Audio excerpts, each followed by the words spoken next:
Alright, let's begin with the questions. कुछ questions हैं जिसमें मसले मसाइल हैं, इंशाल्लाह उसको डिस्कस करते हैं. The first question that is being asked is question number 20. तो 20 से स्टार्ट लेते हैं. Particles P and Q are attached to opposite ends of a light inextensible string which passes over a fixed smooth pulley. तो ये पुली वाला सवाल है जिसके अंदर आपके सामने दो पार्टिकल्स हैं जो अटैच्ड हैं to opposite ends of a light inextensible string, which passes over a fixed smooth pulley. The system is released from rest with the string taut with its straight parts vertical. इसका मतलब ये वाला पुली की बात होगी. Straight parts vertical है. With both particles at a height of 2 metre above horizontal ground. इसका मतलब दोनों पार्टिकल जो हैं P और Q वो 2 मीटर्स above the ground है. तो ये बिल्कुल वैसे ही केस है जैसा कि आपको नोट्स में लिखवाया गया था पुली के अंदर. P moves vertically downwards. इसका वेट ज्यादा होगा. P moves vertically downwards and does not rebound when it hits the ground. At the instant that P hits the ground, Q is at the point X where it continues to move vertically upwards without reaching the pulley. तो ये free fall motion की बात हो रही है. दोनों जब particles vertical होते हैं तो ये एग्जैक्टली सिनेरियो मैंने आपको सिखाया था, समझाया था, जो जब मैंने पुली के बारे में, जब मैंने motion on an incline plane के बाद फिर दूसरी चीज कवर की थी, मोशन ऑफ कनेक्टेड पार्टिकल्स. उसके अंदर जो पहला ही केस है जिसके अंदर मैंने वर्टिकल मोशन के बारे में, दोनों बोथ पार्टिकल्स मूव वर्टिकली वाला केस कंसिडर करवाया था. उसमें मैंने बताया था कि एक पार्टिकल जमीन को हिट करता है और जमीन को हिट करने के बाद फिर वो ग्राउंड पर ही रहता है, फिर वो मूव नहीं करता, रिबाउंड नहीं करता. तो वो वाला केस अगर आपको याद है तो ये वही वाला केस है. At the instant that P hits the ground, Q is at the point X where it continues to move vertically upwards, free fall under gravity without reaching the pulley. मतलब a -10 हो जाएगा. Given that P has mass 0.9 kg and that the tension in the string is 7.2 newtons, while P is moving, P move कर रहा था तो ही tension act करेगी, क्योंकि जब P मूव करना बंद कर देगा तो फिर तो स्ट्रिंग स्लैक हो जाएगी, और जब स्ट्रिंग स्लैक हो जाती है तो फिर टेंशन एक्ट करती ही नहीं है. तो find the total distance travelled bye Q from the instant it first reaches X until it returns to X. मतलब फ्री फॉल मोशन में, फ्री फॉल मोशन में देखिए मैं बताता हूँ, दोनों पार्टिकल्स थे 2 मीटर्स अबव द ग्राउंड थे, 2 मीटर्स की डिस्टेंस थी. जब ये पार्टिकल पी नीचे जाएगा तो क्यू यहाँ पहुंच चुका होगा, तो Q 4 metre above the ground होगा, क्योंकि पी ने अगर 2 मीटर्स डाउन किया है तो क्यू में ने 2 मीटर्स अप किया होगा, तो कुल मिला के 4 मीटर्स हो जाएगा अबव द ग्राउंड. फिर क्यू मजीद ऊपर जाएगा लेकिन पुली को रीच नहीं करेगा. तो कह रहा है एक्स पॉइंट पे पहुंचने के बाद कितना ऊपर कितना नीचे आया, इसका मतलब फ्री फॉल मोशन में कितना मूवमेंट की है उसने. ये एग्जैक्टली बातें मैंने केस 1 में लेक्चर्स में आपको एक्सप्लेनेशन जो उसकी की थी उसके अंदर मैंने बताया था, उसी को फॉलो करना है. Given that P has mass 0.9 kg and that tension in the string is 7.2, while P is moving, find the total distance traveled by Q from the instant. एक तो होता है total distance traveled by Q from the instant when the particles were released. The particle को release किया था उसके बाद, तो फिर जो इनिशियल 2 मीटर्स कवरेज हुई थी, P ने जमीन तक पहुंचते तक 2 मीटर्स कवर किए थे और Q ऊपर गया था, तो वो भी ऐड करते, बट इसने वो लेने का मना किया. Find the total distance traveled by Q from the instant it first reaches X. उस इंस्टेंट से टाइम डिस्टेंस ट्रेवल देखनी है जब वो एक्स पे पहुंच चुका था. तो एक्स पे पहुंचने के बाद तो उसने फ्री फॉल मोशन किया था, तो फ्री फॉल मोशन में उसकी डिस्टेंस पूछी गई है. और फ्री फॉल मोशन में यकीनन स्लैक होने के बाद आपको पता है स्ट्रिंग जो है स्लैक होती है, स्लैक होने के बाद जितना ऊपर गया और जितना वापस नीचे आया तब तक की डिस्टेंस चाहिए. मतलब जो एस अप होगी, डिस्प्लेसमेंट अप होगी, उसको 2 से मल्टीप्लाई करना होगा, क्योंकि जितना ऊपर जाती है उतना ही नीचे आती है. बट जो क्यू है उसकी उसकी उसका कुछ डाटा चाहिए होगा, तो फाइनल वेलोसिटी 0 होती है a-10, ये तो पता है. उसके अलावा इस क्यू की इनिशियल वेलोसिटी चाहिए होती है, और जो पी की फाइनल वेलोसिटी होती है ऑन हिटिंग द ग्राउंड वही क्यू की इनिशियल वेलोसिटी होती है. ये बात आपको बताई गई थी. Find the total distance travelled by Q from the instant it first reaches X until it returns to X. अब देखें यहाँ पर मैंने 1 बाय 1 पार्टिकल्स को कंसिडर करना है. सबसे पहले पी को कंसिडर करेंगे, तो पी जो है उसका मास 0.9 kg था, तो वो नीचे जाएगा. बस ये तो बताया हुआ है कि पी नीचे जाएगा, तो इसका मतलब वेट जो है टेंशन से ग्रेटर है, तो 9 इज ग्रेटर देन टेंशन. तो 9 minus 7.2 equals to M A.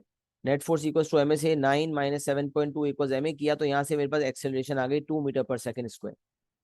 अब ये देखना है कि पी ने ग्राउंड को हिट करने, पी ने जो ग्राउंड को हिट किया है, तो देखिए मैं आपको क्या बता रहा था, दोनों पार्टिकल जो है वो यहाँ थे। अब जो पी ने ग्राउंड को हिट किया है 2 मीटर्स कवर करके, पी यहाँ पहुंच गया, तो क्यू उस वक्त तक, तो थोड़ा सा मैं लंबा बना देता हूँ ना ताकि मार्जिन हो जाए, अभी ऐसी गायब होने वाला बना रहा हूँ। अब देखें, पी ने जब, पी है और क्यू है, पी जब यहाँ तक पहुंचा तो क्यू यहाँ तक पहुंच गया होगा। ये 2 मीटर्स होंगे, इनिशियल 2 मीटर्स थे, और पी ने नीचे जाते वक्त 2 मीटर्स ट्रेवल किया, क्यू ने ऊपर जाते वक्त ट्रेवल किया है। पी की नई पोजीशन, क्यू की नई पोजीशन। अब ये जो फ्री फॉल मोशन, ये जो पॉइंट है ना, ये पॉइंट एक्स है जहाँ क्यू पहुंचा था 2 मीटर्स ट्रेवल करने के बाद। अब पी जमीन पे पहुंच चुका है, रिबाउंड नहीं हुआ, क्यू फ्री फॉल मोशन में ऊपर गया, तो क्यू की इनिशियल वेलोसिटी वही होगी जो पी की यहाँ पर फाइनल है। तो मैंने पी की फाइनल निकालनी है, तो पी की फाइनल निकालने के लिए पी की initial,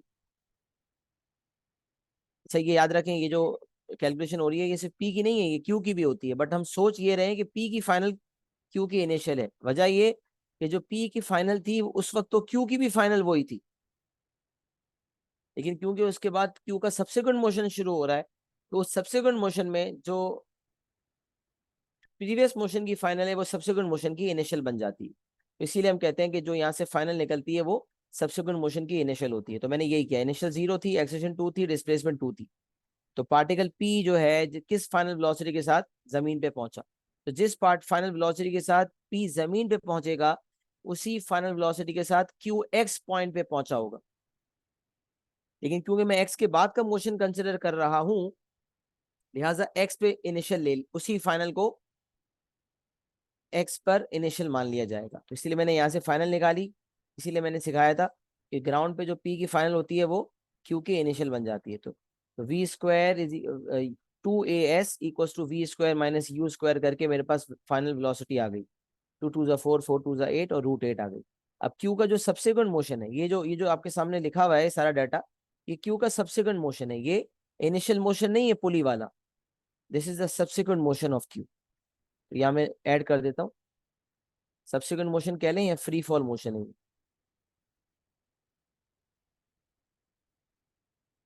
free fall motion when the string gets slack. अब जो फाइनल वेलोसिटी थी पी की जिससे वो ग्राउंड पे पहुंचा वही क्यू की इनिशियल है, इनिशियल √8 है, फाइनल वेलोसिटी 0 है, एक्सेलरेशन -10 है, और डिस्प्लेसमेंट निकालनी है। तो 2as equals we square minus you square से डिस्प्लेसमेंट निकल गई 0.4। और मैंने आपको बताया था कि क्यू जो है जब पी जमीन पे पहुंच गया था तो क्यू यहाँ पहुंचा हुआ था, और उसके बाद क्यू ने, ये पॉइंट एक्स पे था, तो बोल रहा है यहां से लेकर वापस एक्स पॉइंट आने तक कितनी डिस्टेंस कवर हुई। तो पहले हमने एस ये निकाला, और जितना ऊपर गया होगा उतना ही वापस नीचे आया होगा, लिहाजा मैंने एस निकाला 0.4 और उसी को डबल कर दिया। तो total distance travel would be 0.8 metres. ये कॉन्सेप्चुअली वही कॉन्सेप्ट थे जो मैंने ऑलरेडी एक्सप्लेनेशन लेक्चर्स में करवाए हुए थे, बस यहाँ पर थोड़ी सी विजुअलाइजेशन करने की जरूरत इसलिए थी कि डायग्राम बना हुआ नहीं था।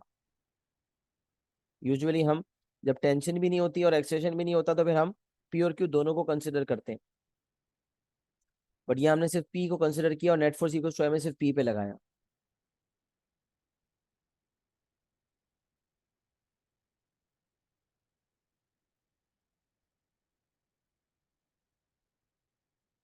देखो ऐसा बात ये है कि जब क्यू और पी दोनों मौजूद थे,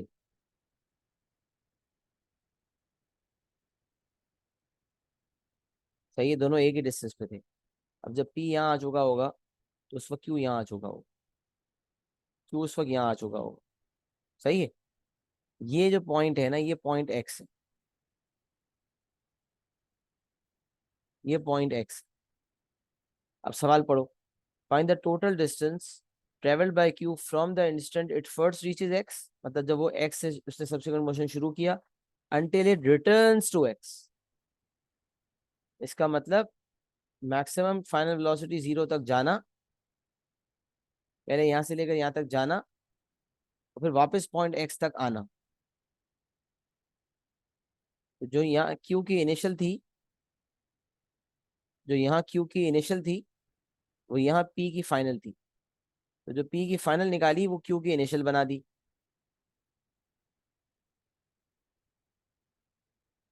क्यू की इनिशियल पी की फाइनल, जो पी की फाइनल थी वो क्यू की इनिशियल बनी। फ्री फॉल है तो ए -10 लिया, फाइनल वेलोसिटी 0 ली, तो एस आ गया। अब ये एस जो था ये एक्स पॉइंट से मैक्सिमम हाइट तक की डिस्टेंस थी, और हमें तो वापस एक्स तक आना है, क्योंकि रस्सी जो है ढीले होने के बाद मैक्सिमम वेलोसिटी पे, मैक्सिमम हाइट पे वेलोसिटी 0 होने के बाद वापस आएगा नीचे। तो नीचे आएगा पॉइंट एक्स पे ही आएगा वापस, जाना कहाँ है उसने, तो जितना वो एक्स से ऊपर गया था उतना ही वापस एक्स तक आने में डिस्टेंस कवर होगी। तो इसलिए जाने की डिस्टेंस हमने निकाल ली 0.4, और वापस आने की डिस्टेंस भी 0.4 होगी। तो 0.4 को 2 से मल्टीप्लाई कर दिया, या 0.4 को 2 दफा ऐड कर देते, 0.4 प्लस 0.4, आंसर आ गया 0.8।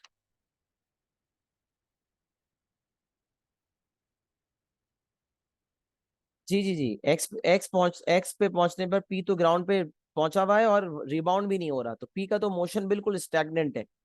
पी तो अपनी जगह पे बिल्कुल टिका हुआ है, वो तो हिल ही नहीं रहा, अब सिर्फ क्यू मोशन में है बस। Exactly, P has already reach the ground and is not rebounding, so Q will go up and then will also return back to x.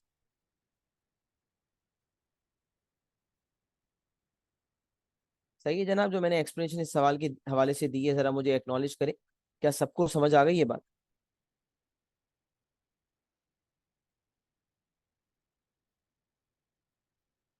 किसी को कुछ कंफ्यूजन हो तो बिला झिझक रेज हैंड करके चैट पे भी पूछ सकता है, रेज हैंड करके माइक पर भी पूछ सकता है, नहीं तो एक्नॉलेज कर दें कि is it clear to everyone.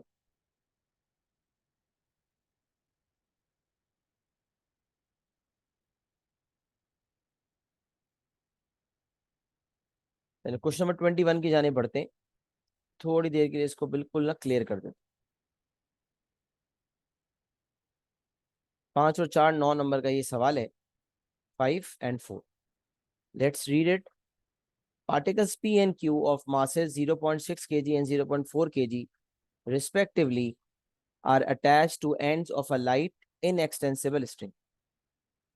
अब मैंने कई केसेस करवाए थे जिसमें दोनों वर्टिकल हैं, अभी जो हमने सवाल भी किया, एक वर्टिकली है एक हॉरिजॉन्टली मूव करेगा, या एक वर्टिकली है एक इंक्लाइन प्लेन में मूव करेगा, ऐसा भी हो सकता है एक हॉरिजॉन्टली एक इंक्लाइन प्लेन में मूव करेगा, ये भी हो सकता है दोनों इंक्लाइन प्लेन पे हो, तो ये दोनों इंक्लाइन प्लेन में मौजूद है। अच्छा, जब दोनों इंक्लाइन प्लेन पर होते हैं तो इंक्लाइन प्लेन पे आपको पता है, मैंने बाय डिफॉल्ट आपको बताया है कि आपकी 3 फोर्सेज होती हैं, एक तो वेट के 2 कंपोनेंट्स होते हैं, उसको 2 फोर्सेज कह रहा हूँ, एक mg sin थीटा, एक mg cos थीटा, और एक r। उसके अलावा अगर रफ है तो फ्रिक्शन भी होगी, ये 4 तो होंगी होंगी, और अगर स्मूथ है तो फिर चौथी फ्रिक्शन नहीं होगी। उसके अलावा क्योंकि इंक्लाइन प्लेन पे यहाँ पर पुली इन्वॉल्व है तो टेंशन भी होगी, टेंशन फोर्स भी इन्वॉल्व होगी। तो नॉर्मल वेट के 2 कंपोनेंट्स हो गए, mg sin theta mg cos theta, ये दो हो गई। इसके अलावा नॉर्मल रिएक्शन, उसके अलावा अगर इस रफ है तो फ्रिक्शन, और इसके अलावा पुली है तो टेंशन। और अगर कोई स्ट्रिंग, मिसाल है कोई पार्टिकल जमीन पे पहुंच जाता है और स्ट्रिंग स्लैक हो जाती है, तो फिर टेंशन को इग्नोर कर देंगे, और फिर नई एक्सेलरेशन निकालनी पड़ेगी उस पार्टिकल की। आई एम नॉट श्योर यहाँ पर उसने मुझे क्या मांगा है, सही है अभी मेरे जहन में बिल्कुल भी नहीं है ये सवाल, मैं सिर्फ एक जनरल आइडिया दे रहा हूँ। जब एक पार्टिकल जमीन पे पहुंच जाता है तो दूसरा पार्टिकल फिर फ्री मूव करता है। अच्छा, अगर वो पार्टिकल वर्टिकली हैंग हो रहा था जैसे अभी क्वेश्चन 20 में देखा, तो फिर फ्री फॉल मोशन अप्लाई होता है। बट अगर वो पार्टिकल हॉरिजॉन्टल है तो फिर नई एक्सप्रेशन निकलेगी, ऐसे सवाल भी किए हुए। अगर वो इंक्लाइन प्लेन पे है तो भी हमें नई एक्सप्रेशन निकालनी पड़ेगी, keeping in mind all the forces that are acting on that particular particle after one of the particles has hit the ground and is not rebounding from there. सही है। अच्छा, अब मैं थोड़ा सा खाली आपके सामने कुछ बातें रख रहा था, अब मैं इसको सवाल को पढ़ता हूँ, अपने आपके सामने काफी सारी चीजें रखता हूँ। मैं सबसे पहले आपको यही कहता हूँ कि अगर डायग्राम नहीं बना हुआ तो विजुअलाइज करने के लिए डायग्राम को बनाएं। सही है, अगर डायग्राम नहीं बना हुआ तो विजुअलाइज करने के लिए डायग्राम को बनाएं। एक बात तो ये हो गई। अच्छा, दूसरी बात, अगर डायग्राम आपका बना हुआ है तो फिर उसको भर दें, लेकिन याद रखें पेन से मत भरिएगा, पेंसिल से भरिएगा। क्यों? क्योंकि बाज़ औक़ात कुछ गलती हो जाए, कुछ टेढ़ा मेढ़ा बन जाए, तो फिर डायग्राम तो एक ही होता है, और उसको जब आप पेन से भर देते हैं तो फिर वापसी का कोई रास्ता नहीं रहता, फिर आपको भी समझ में नहीं आता कि अब मैंने क्या क्या कर दिया है, क्या क्या लिख दिया है। इसलिए बराए करम डायग्राम पे कोई भी काम किया करें वो पेंसिल से किया करें। एक शार्पन पेंसिल अपने साथ हर वक्त रखा करें। उसका यही, अपनी जब ब्रेन स्टॉर्मिंग कर रहा होता है इंसान पेपर पे, क्वेश्चन पेपर पे, तो वो इसी तरह करता है, पेंसिल का इस्तेमाल करता है। सही है। तो पेंसिल का इस्तेमाल की जरूर ब जरूर आदत डालें। यहाँ तक कि जो आंसर शीट है उसमें भी साइड पर, अगर आपको लगता है कि आपका सोल्यूशन सही नहीं होगा, मतलब पूरा पेपर पेंसिल सॉल्व करने की अप्रोच बिल्कुल सही नहीं है, बट लेकिन अगर कोई स्पेसिफिक सवाल आपको लगता है कि यार वो पेंसिल से करना बेहतर है, कि अगर गंदगी हो गई या मुझे काटना पड़ गया तो मेरी वर्किंग स्पेस ज़ाया हो जाएगी, तो उस केस में फिर पेंसिल का इस्तेमाल किया करें, बट पेंसिल रखा जरूर करें। तो particles P and Q of masses 0.6 kg and 0.4 kg। अब सवाल ये पैदा होता है कौन पार्टिकल नीचे जाएगा कौन ऊपर जाएगा। अब दोनों का एंगल अगर अलग अलग होता तो फिर तो एंगल भी इन्फ्लुएंस करता मूवमेंट को, और मास भी इन्फ्लुएंस करता, यानी कि वेट, मास की वजह से वेट ज्यादा होता। लेकिन यहाँ पर क्योंकि दोनों जगह का एंगल बिल्कुल बराबर है, दोनों जगह एंगल थीटा है, मतलब एंगल ऑफ इंक्लिनेशन दोनों जगह बराबर है, दोनों तरफ जो इंक्लाइन प्लेन मौजूद है। तब इंक्लाइन प्लेन का ये ट्रायंगुलर प्रिज्म का कहीं जिक्र है ना शायद यहाँ पर, तो उसमें जो है ये भी इंक्लाइन प्लेन समझ लें, ये भी इंक्लाइन प्लेन समझ लें, और आपका एंगल थीटा है दोनों जगह। इसका मतलब मूवमेंट के लिए अब हमें सिर्फ प्योरली मास को, यानी कि मास को और वेट को देखना होगा। तो मास 10 से मल्टीप्लाई होकर वेट जो आएगा, जिसका वेट ज्यादा होगा वो नीचे जाएगा और जिसका वेट कम होगा वो ऊपर जाएगा। इसलिए क्योंकि पी का मास ज्यादा है तो पी का वेट भी ज्यादा होगा, लिहाजा पी नीचे मूव करेगा और क्यू ऊपर मूव करेगा। सही। सवाल पढ़ते ही आपको कुछ बातें फौरन पिक होनी चाहिए, तो मैं आपको डायरेक्ट सोल्यूशन कभी भी नहीं करवाता, मैं सवाल पढ़वा के थोड़ी ब्रेन स्टॉर्मिंग करता हूँ ताकि आपको समझ में आए कि किस तरह आपने एग्जामिनेशन में सोचना है। असल चीज है थॉट प्रोसेस इनिशिएट करना, how you have to think, right. जिस तरह से मैं सोच रहा हूँ इसी तरह आपने सोचना है, इंशाल्लाह जरूर सोचेंगे। The string passes over a small smooth pulley which is fixed at the top of a vertical cross section of a triangular prism. The base of the prism is fixed on horizontal ground. Prism है उसकी base आपको fix नजर आ रही है horizontal ground पर।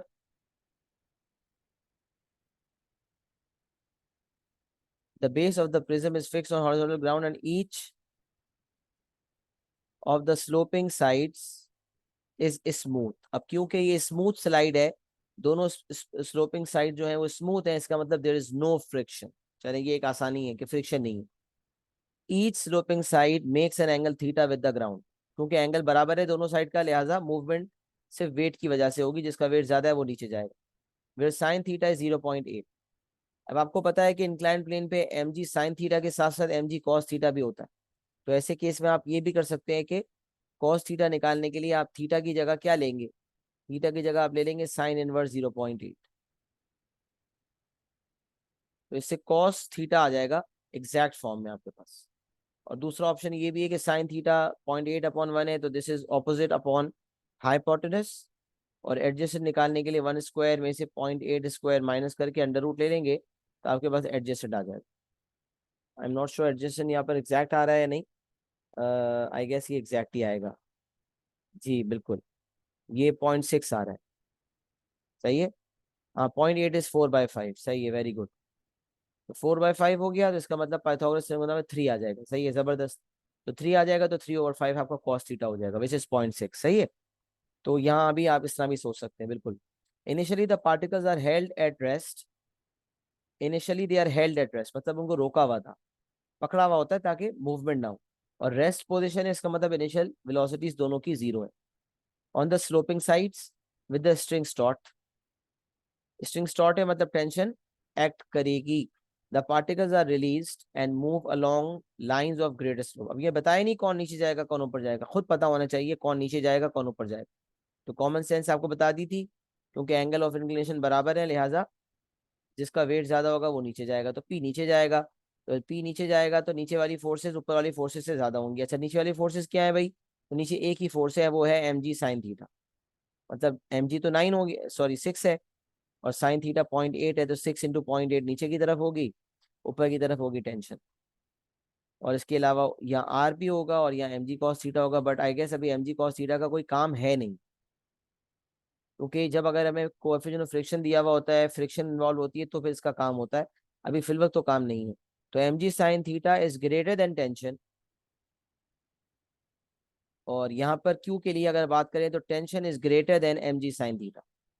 दो equations बनेंगे और फिर उससे tension in the string and acceleration of the particles while both are moving आ जाएगा। तो अब देखिए मैंने यहाँ पर सारी फोर्सेस कंसिडर की है। ऊपर टी है, नीचे 6 sin थीटा है, और ये आर है, और ये 6 cos थीटा है। मैंने आपको चार चीजें बताई थी, चारों चीजें मौजूद है। फ्रिक्शन पांचवी चीज थी, बट फ्रिक्शन यहाँ पर नहीं है क्योंकि वाजे तौर पे लिखा हुआ है कि स्लोपिंग साइड्स स्मूथ है। इसी तरह यहाँ भी क्यू पे भी चार फोर्सेज हैं, नॉर्मल रिएक्शन, वेट का component 4 cos theta and 4 sin theta, और टेंशन। क्योंकि पी नीचे मूव करेगा तो 6 sin theta is greater than tension, तो 6 sin theta minus tension equals to M a. वो मैं आपको इसलिए आदत डलवाता हूँ इनइक्वालिटी की, कभी इनइक्वालिटी फॉर्म में कुछ प्रूफ करवाए तो आपकी आदत हो। 6 sin theta is greater than T, 6 sin theta is greater than tension, तो 6 sin theta minus tension equals to M A. और tension is greater than 4 sin theta, तो tension minus 4 sin theta equals to M a. अच्छा, sine theta की value आपको पता है 0.8 है, दी हुई है। सब्स्टिट्यूट करेंगे और दो इक्वेशंस बनेंगे, साइमल्टेनियस सॉल्व हो जाएगा। यहाँ पर मैंने साइमल्टेनियस सॉल्विंग की भी नहीं है, बट आप जो है यकीनन कर सकते हैं।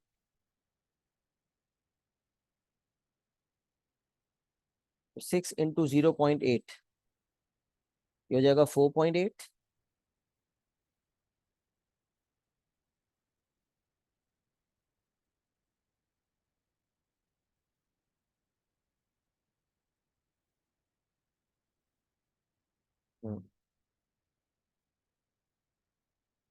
ये आपका पार्ट हो गया था, एडिट पार्ट में रिकॉर्ड से पार्ट, तो सही है, बेहतरीन हो गया। तो बस फिर तो मसला ही नहीं है। ये आपका 4.8 है, 4.8 माइनस 0.6 है। बल्कि अगर इसी फॉर्म में भी रखें तो दोनों इक्वेशंस को डायरेक्ट भी ऐड किया जा सकता है साइमल्टेनियस एलिमिनेशन मेथड के थ्रू। ये 4.8 minus tension is equal to 0.6 है, ये आपका इक्वेशन 1 हो गया। और टेंशन माइनस 4 टाइम्स 0.8 अगर करते हैं, this is 3.2। Tension minus 3.2 equals to 0.48। ये आपका इक्वेशन नंबर 2 हो जाता है। सही है, दोनों इक्वेशंस आपके सामने लिखे हुए मौजूद। एलिमिनेशन मेथड के थ्रू अगर आप इक्वेशन 1 प्लस इक्वेशन 2 करते हैं, 1 + 2 अगर आप करते हैं,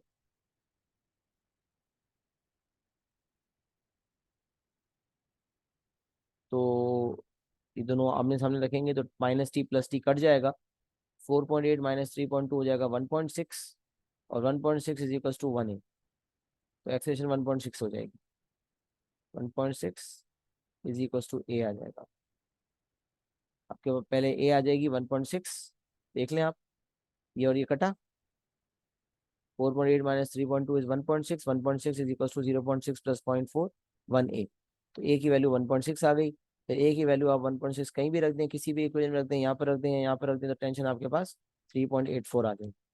ये आपका पार्ट 1 मुकम्मल डिस्कस हो गया। 5 नंबर का सवाल था जो कि मुकम्मल हो गया। अच्छा, अब पार्ट नंबर 2 तो हमने पढ़ना है, फिर इसके बाद डिस्कस करना है।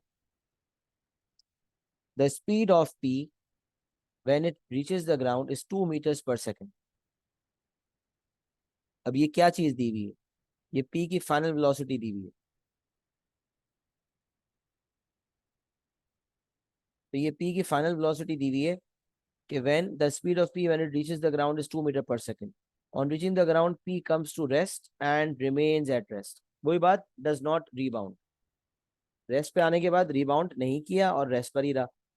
अच्छा, अब जिस स्पीड जब पी नीचे आया होगा तो उस वक्त तक क्यू ऊपर चला गया होगा। अच्छा, अब जैसे पी नीचे पहुंचेगा तो क्यू जो है वो क्या बिल्कुल रुक जाएगा? नहीं, आपको पता है नहीं रुकेगा। क्यों नहीं रुकेगा? क्योंकि उसका इनर्शिया है, उसके अंदर मोशन है, इस वक्त मोमेंटम में है वो है, उसकी वेलोसिटी है। तो जो पी की इनिशियल वेलोसिटी थी, सॉरी, जो पी की फाइनल वेलोसिटी यहाँ पर 2 थी ऑन रीचिंग द ग्राउंड, वही क्यू की इनिशियल बन जाएगी 2 meters per second। अच्छा, अब क्यू मूव करेगा। क्यू मूव करेगा भाई, कब तक मूव करेगा? जब तक कि वो रेस्ट पे नहीं आता, तो उसकी फाइनल वेलोसिटी 0 हो जाएगी। अच्छा, क्यू जो है वो वर्टिकली तो मूव कर नहीं रहा फ्री फॉल मोशन में, वो तो इंक्लाइन प्लेन पे मूव कर रहा है। तो इसका मतलब उसकी एक्सीलरेशन -10 नहीं होगी। ये एक गलती बच्चे करते हैं। हॉरिजॉन्टल टेबल पे मूवमेंट होती है तो भी -10 नहीं लेते, इंक्लाइन प्लेन में मूवमेंट होती है तो भी। सिर्फ हवा में होता है ना जब वर्टिकल मोशन में, तब फ्री फॉल के मुताबिक ए -10 लेते हैं, बट यहाँ पर ए निकालना होगा। तो अब फाइनल वेलोसिटी पता है, इनिशियल पता है, एक्सेलेरेशन कैसे निकले। तो अब याद रखें, एक्सेलेरेशन निकालने के लिए जब आपने पहले लिया था ना, तो आपने t-4 sin थीटा लिया था। अब आप 0-4 sin theta equal to M a करोगे, क्योंकि आपको पता है कि जब क्यू यहाँ पहुंच चुका है तो अब पी नीचे पहुंच चुका है, अब पुली का मोशन तो है नहीं, तो स्ट्रिंग स्लैग हो जाती है। जब स्ट्रिंग स्लैग हो जाती है तो टेंशन एक्ट नहीं करती, और जब टेंशन एक्ट नहीं करती तो टेंशन जीरो हो जाती है। तो फिर 0-4 sin थीटा, अच्छा, the direction in which the object is moving is the positive direction, अभी भी वो ऊपर ही जा रहा है क्यों, तो ऊपर वाला डायरेक्शन पॉजिटिव है और नीचे वाला नेगेटिव है, लिहाजा ऊपर वाली फोर्स जो कि जीरो है उसमें से माइनस करेंगे नीचे वाली, 0-4 sin थीटा इक्वल टू 0.4 है। तो ये -3 हो जाए, -3.2 अपॉन 0.4, और 8 32, -8 आ जाएगी आपकी एक्सेलरेशन। अच्छा, अब आपको पता है इनिशियल पता है 2 है, फाइनल वेलोसिटी 0 है, एक्सेलरेशन -8 है। अब जो पूछा होगा आप निकाल सकते हैं। क्या पूछा है, अब तक मैंने सवाल ही नहीं पढ़ा, ये तो मेरा एक्सपीरियंस है तो मैं बता रहा हूँ। तो Q continues to move up the plane up the slope but does not reach the pulley, find the time taken from the instant the particles are release. अब देखें यहाँ पर ये नहीं है कि पी जमीन पे पहुंचने के बाद नहीं कह रहा, ये भी कह सकता था, find the time taken from the instant that P reaches the ground until Q reaches its greatest height above the ground। तो Q यहाँ P जब यहाँ पहुंचा तो Q यहाँ पहुंचा, फ्री फॉल सॉरी स्लैग होने के बाद Q यहाँ पहुंचा, तो ये इसकी greatest height above the ground होगी, यानी कि इस पॉइंट तक इससे टाइम पूछे। तो इसका मतलब जब Q यहाँ से यहाँ तक आया तो ये वाला टाइम भी निकालना होगा, और Q जब यहाँ से यहाँ पर आया, Q से Q प्राइम तक आया और Q डबल प्राइम तक आया, जहाँ पर उसकी फाइनल वेलोसिटी 0 थी, ये टाइम 1 हो जाएगा और ये टाइम 2 हो जाएगा। दोनों टाइम निकाल के ऐड करेंगे। दोनों टाइम क्यों लेंगे, अभी जो ऊपर सवाल किया था उसमें तो हमने उसने बोला था ना पॉइंट एक्स के बाद, तो यहाँ पर पॉइंट एक्स के बाद नहीं कहा, from the instant that the particles are release. Particle release हुए थे तो पी ऊपर था और क्यू नीचे था, यहाँ से जब से क्यू स्टार्ट हुआ, इसका मतलब जब से स्टार्ट हुए, जब से रिलीज हुए, तब से लेकर ग्रेटेस्ट पॉइंट तक। तो रिलीज होने के बाद पहले तो क्यू और पी ने पुली वाला मोशन, पुली की वजह से मूवमेंट हुई, तो क्यू यहाँ पहुंच गया। फिर पी जब जमीन पे पहुंच चुका था तो फिर स्ट्रिंग स्लैग होने के बाद जो मोशन हुआ वो दूसरा मोशन था, सब्सिक्वेंट मोशन। तो इसीलिए यहाँ पर टाइम t2 और यहाँ टाइम t1, दोनों टाइम को ऐड कर दो। अच्छा, t1 निकालने के लिए क्या डाटा था, बहुत आसान है।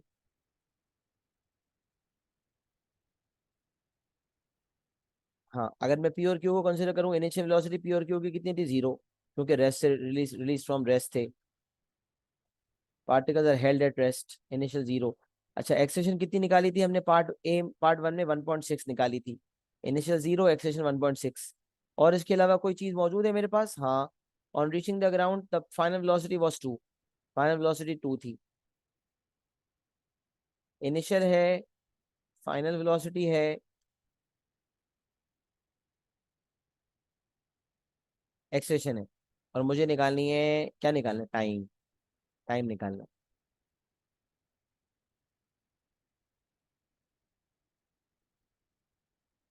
बिल्कुल सही, टाइम निकालना है। तो टाइम निकालूंगा तो ये t1 हो जाएगा, तो v equals to u plus a t से t1 निकल जाएगा। तो q अपनी पहली पोजीशन पे पहुंचा, यहाँ तक का टाइम आ जाएगा, p यहाँ से यहाँ पहुंचा और q यहाँ से यहाँ पहुंचा, यहाँ भी t1 है, ये भी t1 है, सेम टाइम लिया जाएगा क्योंकि दोनों पुली के साथ मूव कर रहे हैं, सेम डिस्टेंस सेम टाइम लिया, सेम एक्सेलेरेशन दोनों की होगी। Time taken for p to reach ground is same as t1 for q, right, ये चीज मैंने देखो बता भी दी तुम्हें, ये भी t1 है और ये भी t1। फिर ये q का जो सब्सिक्वेंट मोशन है स्लैग वाला, इसमें आपके पास डाटा ये था कि जो p की फाइनल थी, जो यकीनन यहाँ से यहाँ तक की क्यू की भी फाइनल होगी, बट अब क्यू के सब्सिक्वेंट मोशन के अंदर वो इनिशियल बन जाएगी, कितनी होगी 2, और फाइनल वेलोसिटी क्या होगी, 0। अब मुझे एक्सेशन निकालनी है, जो मैंने आपको बताया, 0-4 sin theta equal to m से a-8 आ जाएगा। तो इनिशियल 2, फाइनल 0, a-8 से टाइम 2 आ जाएगा, again v equal to u plus a t, दोनों टाइम्स को ऐड कर दें, यहाँ मैंने वर्किंग की हुई। क्यू का पहले हमने एक्सेशन निकाली, 0-4 sin theta equal to m से a-8 आया, फिर आपको पता है ये टाइम T2 निकालने की तैयारी है। Initial 2, final 0, A minus A, T2 बताओ। तो V को यू प्लस एटी से T2 आ गया। तो इनिशियल मोशन था P और Q दोनों का था। इनिशियल 0 थी क्योंकि they were release from rest. Final velocity 2 थी जो कि सवाल में दिया हुआ है। हमने पार्ट 1 में एक्सेलरेशन निकाली थी, पुली वाली एक्सेलरेशन, वो 1.6 थी। टाइम T1 आ गया, V equals to u plus a t से। T1 और T2 को हमने ऐड कर दिया, टाइम टोटल आ गया। ये आपका जो है क्वेश्चन नंबर 21, जो कि 5 और 4 9 नंबर का सवाल था। अल्हम्दुलिल्लाह हमने डील कर लिए। जैसे जैसे आप लोग सवाल का एक्सपोजर बढ़ाते जाएंगे इंशाल्लाह कॉन्सेप्ट आपके खुद क्लियर होते जाएंगे और आपको मैकेनिज्म समझ आता जाएगा कि how to approach the question. It's all about the more you practise the better you get. अब मुझे बताएं कि क्या ये जो सवाल है, क्या ये सबको समझ आ गया? पूरा सवाल का अगर लेना है पिक्चर तो पूरे सवाल भी आ जाएगा। Is it clear to everyone? Acknowledge करें।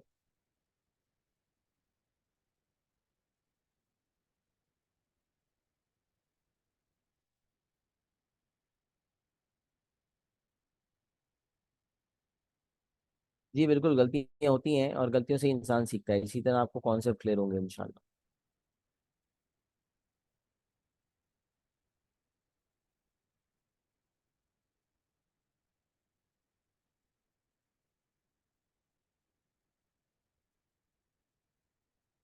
चलिए, इसके बाद क्वेश्चन नंबर 30 बोला गया है, जो कि यहाँ सॉल्व भी नहीं है, तो हम सुकून से इसको सॉल्व करते हैं इंशाल्लाह। Question number 30, particles A and B have masses 0.32 kg and 0.48 kg respectively. Particles A and B have masses 0.32 kg and 0.48 kg respectively. The particles are attached to the ends of a light inextensible string which passes over a small smooth pulley fixed at the edge of a smooth horizontal table. Particles A and B have masses 0.32 kg and 0.48 kg respectively. तो particle A का मास 0.32 है और particle B का है 0.48। तो मैं हमेशा कहता हूँ सबसे पहले डायग्राम भरते जाएं। नीचे की तरफ इसका वेट होगा, वेट हो जाएगा 0.32 मल्टीप्लाई बाई 10 विच इज 3.2, क्योंकि ये पुली है। ऊपर की तरफ होगी टेंशन। सही है, पहले सारी फोर्सेस को निकलना जरूरी होता है। इसी तरह बी का वेट है, तो बी का जो वेट है दैट इज 4.8, और क्योंकि टेबल पे मौजूद है ये हॉरिजॉन्टल, लिहाजा नॉर्मल रिएक्शन होगा R towards the pulley, tension will act, this is tension. और अगर ये रफ है तो फिर इसमें फ्रिक्शन होगी, और स्मूथ है तो नहीं होगी। तो आगे शायद स्मूथ टेबल लिखा हुआ है। सवाल पूरा पढ़ते हैं। Particles are attach to the ends of a light inextensible string which passes over a small smooth pulley fixed at the edge of a smooth horizontal table। अब टेबल जो है वो स्मूथ है, मतलब फ्रिक्शन नहीं है। Particle B is held at rest, मतलब उसको पकड़ा हुआ है। तो अगर पार्टिकल बी रेस्ट पर है तो ए भी रेस्ट पर है। Is held at rest on the table at a distance of 1.4 metres from the pulley. तो पुली जो है उससे 1.4 मीटर के फासले पर है। यकीनन जब ये डिस्टेंस दी हुई है तो कहीं ना कहीं इसको इस्तेमाल करवाएगा। ऐसा कुछ होगा कि ए जब नीचे पहुंचेगा 0.98, तो बी जो है वो भी 0.98 कवर किया होगा। तो पुली तक पहुंचने की जो डिस्टेंस रह गई होगी उसकी वो 1.4 माइनस 0.98 होगी। उसको इस्तेमाल करते हुए कुछ पूछा जाएगा कि बी रीच, देखा, time to time taken from the instant that B is release for B to reach the pulley भी पूछा हुआ। जैसे जैसे आपका तजुर्बा बढ़ेगा ना, आपको सवाल पढ़ के समझ आना शुरू हो जाएगा कि क्या क्या पूछने वाला है। अभी मैंने रिक्वायरमेंट्स नहीं देखी थी, लेकिन अल्हम्दुलिल्लाह क्योंकि आइडिया है ना, तो पता है कि अब वो क्या क्या डाटा क्यों देता है, क्या पूछेगा। अच्छा आप सुने, तो वो कह रहा है particle B is held at rest on the table at a distance of 1.4 metre from the pulley. A hangs vertically below the pulley at a height of 0.98 metres above the floor, जो कि नजर भी आ रहा है। A, B, the string and the pulley are all in the same vertical plane। वो एक same vertical plane से मुराद है कि अगर एक दीवार है, सब वर्टिकल जो पूरी दीवार जो आपके सामने अगर आपको नजर आ रही है तो वो एक वर्टिकल प्लेन होती है, जो जमीन होती है वो हॉरिजॉन्टल प्लेन होती है। तो ये सब के सब एक ही वर्टिकल प्लेन में है, इससे हमारा कोई खास काम है नहीं। तो A B the string and the pulley are all in the same vertical plane, B is released and A moves downwards. B को पकड़ा हुआ था, उसको छोड़ दिया, तो अब ए डाउनवर्ड्स मूव करेगा और बी लेफ्टवर्ड्स मूव करेगा। तो जितनी बी पे फोर्सेस थी, आर, वेट, टेंशन, फ्रिक्शन है नहीं वरना वो भी लिखते, और वो राइटवर्ड्स लिखते क्योंकि वो रेजिस्ट करने की कोशिश करता फ्रिक्शन। और ए पे दो ही फोर्सेस है, वेट और टेंशन। तो ए मूव्स डाउन, तो weight is greater than tension. B moves left, तो definitely tension is greater than the friction, but friction यहाँ है ही नहीं तो सिर्फ टेंशन ही है, तो टेंशन की वजह से ही मूवमेंट हो रही होगी, और कोई और फोर्स तो है नहीं। तो कह रहा है find the acceleration of A and the tension in the string. ये एक्सेलरेशन ऑफ द पार्टिकल्स नहीं लिख रहा, एक्सेलरेशन ऑफ ए कह रहा है। तो ये कंफ्यूज करने के लिए है, ये ना समझिएगा कि जो ए की एक्सेलरेशन है और जो बी की है वो अलग अलग होगी, दोनों की सेम ही होगी। तो ये एक्सेलरेशन ऑफ ए नहीं है, ये acceleration of both the particles है।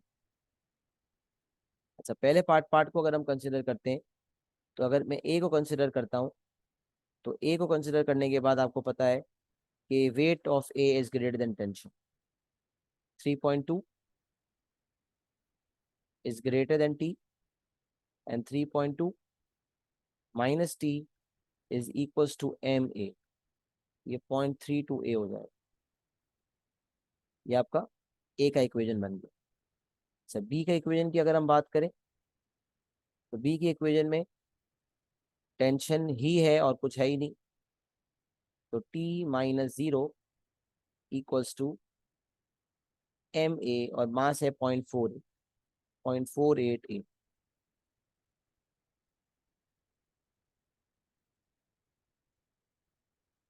और यहाँ से अगर आप देखें कि टी आपको जो नजर आ रहा है, टी 0.48 ए है, या आप सब्स्टिट्यूट कर सकते हैं यहाँ पर। इक्वेशन 2 है आपका, ये आपका इक्वेशन 1 है, इसमें आप सब्स्टिट्यूशन कर दें, 3.2 माइनस 0.48 इज इक्वल टू 0.32 ए। अब आप यहाँ से कैलकुलेशन करोगे तो 0.32 प्लस 0.48, ये आ जाएगा 0.8, और 3.2 डिवाइड बाई 0.8 कर दोगे तो ए आ जाएगा 4। ए इज इक्वल्स टू 4 मीटर पर सेकेंड स्क्वायर। और फिर आपको टेंशन निकालनी है, तो आप किसी भी इक्वेशन में डालने, 0.48 ए सबसे सिंपल है, तो आपका आंसर आ जाएगा टेंशन का 1.92।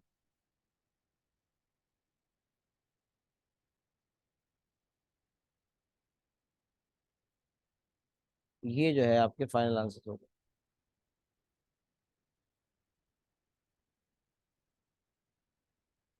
सही है जनाब, ये आपके फाइनल आंसर होंगे, A4 एंड टेंशन 1.92। यहाँ से आपके पास क्वेश्चन नंबर 30 का पार्ट नंबर 1 मुकम्मल हो गया। अब जरा सवाल को समझिएगा। ए हिट्स द फ्लोर, ए ने फ्लोर को हिट किया, ये यहाँ पहुंचा। 0.98 की डिस्टेंस, 0.98 मीटर्स की डिस्टेंस ए ने ट्रैवल की, तो यकीनन बी ने भी ट्रैवल की होगी। जब ए यहाँ पहुंचा तो बी यहाँ पहुंच चुका होगा। तो मिसाल है, अगर बी मैं कंसिडर करता हूँ कि बी यहाँ पहुंचा हुआ है, बी यहाँ पहुंचने के बाद बी की कितनी डिस्टेंस बाकी रह गई है, ये डिस्टेंस बी की बाकी, ये होगी 1.4 माइनस 0.98, इससे 0.42। तो जो ए की यहाँ पर फाइनल होगी, अगर ए यहाँ पहुंचा हुआ है, जो यहाँ ए की फाइनल थी वही यहाँ बी की इनिशियल होगी। और जो डिस्टेंस हमारे पास डाटा के मुताबिक है वो 0.42 है, डिस्टेंस इज 0.42। डाटा नीचे लिखता रहता हूँ। उसने मुझे कहा था सबसे पहले find the time A hits the floor and B continues to move towards the pulley, find the time taken from the instant that B is released. अच्छा, अब देखिए, time taken from the instant that B is release, मतलब जब से वो initially release हुए थे। जब बी रिलीज हुआ तो ए भी मूव कर रहा था साथ साथ, और ए और बी दोनों ने साथ मूव करना शुरू किया था। तो बी के रिलीज करने के बाद जब ए जमीन पे जाने लगा, तो मुझे पहले यही पूछा, find the time taken from the instant that B is release for A to reach the floor. A को कितना टाइम लगा। अच्छा, इसने यहाँ पर ए की फाइनल वेलोसिटी पूछने का मुझे नहीं कहा, बट ए की फाइनल तो मुझे निकालनी पड़ेगी अगर मुझे B to reach the pulley का टाइम निकालना है तो मैं पहले पार्ट नंबर 2 पे आता हूँ। और पार्ट 2 पे मैं डाटा देखता हूँ, मेरे पास इनिशियल 0 है, मेरे पास एक्सेलरेशन 4 है, और मेरी डिस्टेंस है 0.98।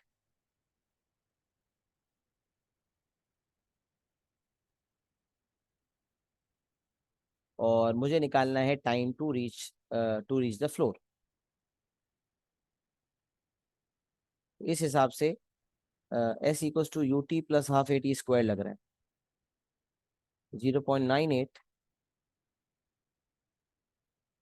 अप्लाई किया गया direct, u t plus half a t square.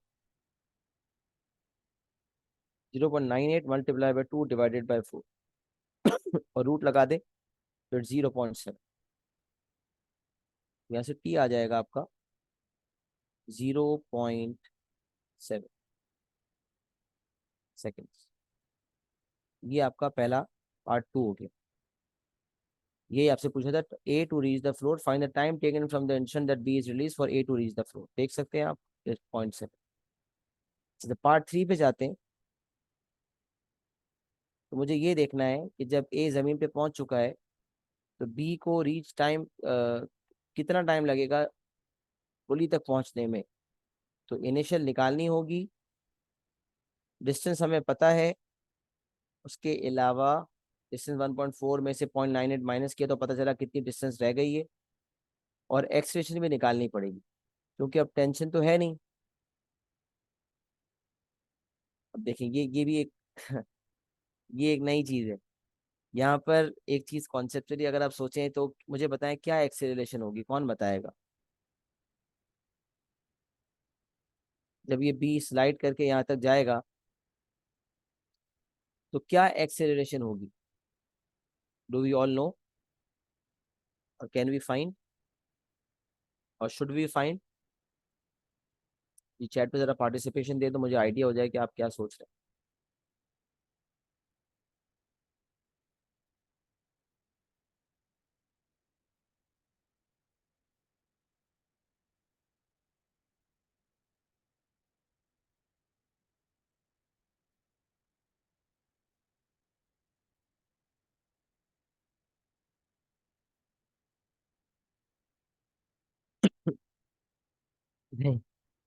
अच्छा, 9.8 तो मानम होती ही नहीं। 9.8 9.81 तो हम लेते ही नहीं। आपको पता है एक्सेलरेशन ड्यू टू ग्रेविटी 10 होती है, ये सिलेबस मैकेनिक्स के सिलेबस में लिखा हुआ है। 9.8 लेने की गलती तो किया ही मत करें।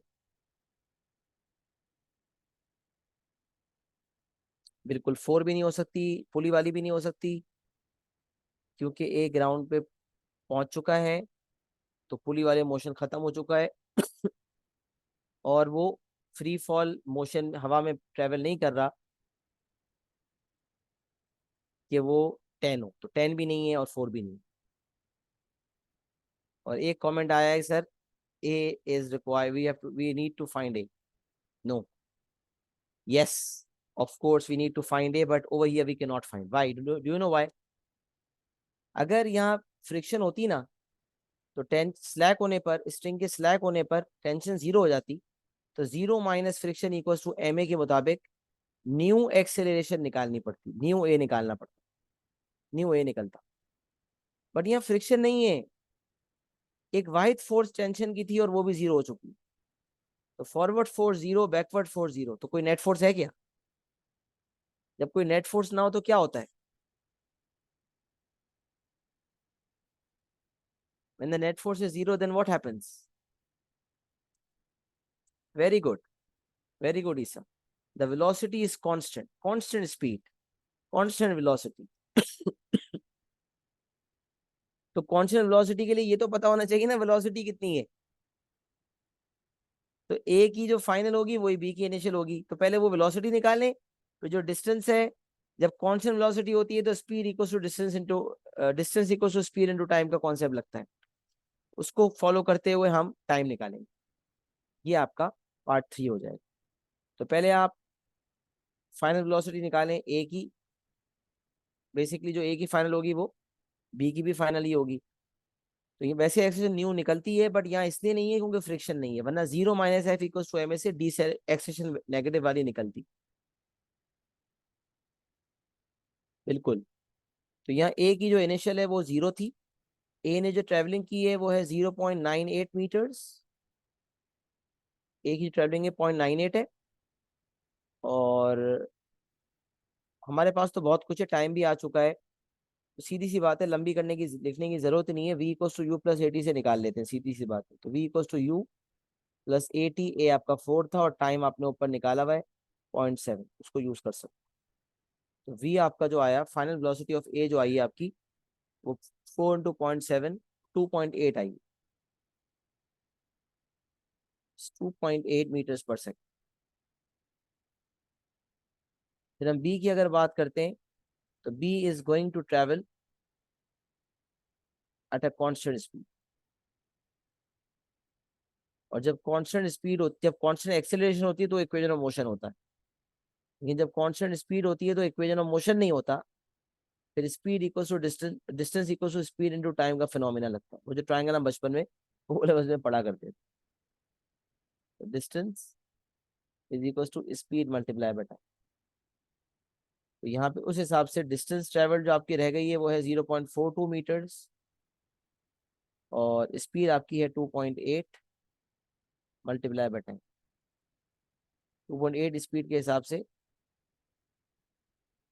कितना टाइम लेगा 0.42 डिस्टेंस कवर करने में? 0.42 डिवाइडेड बाय 2.8, तो टाइम है 0.15।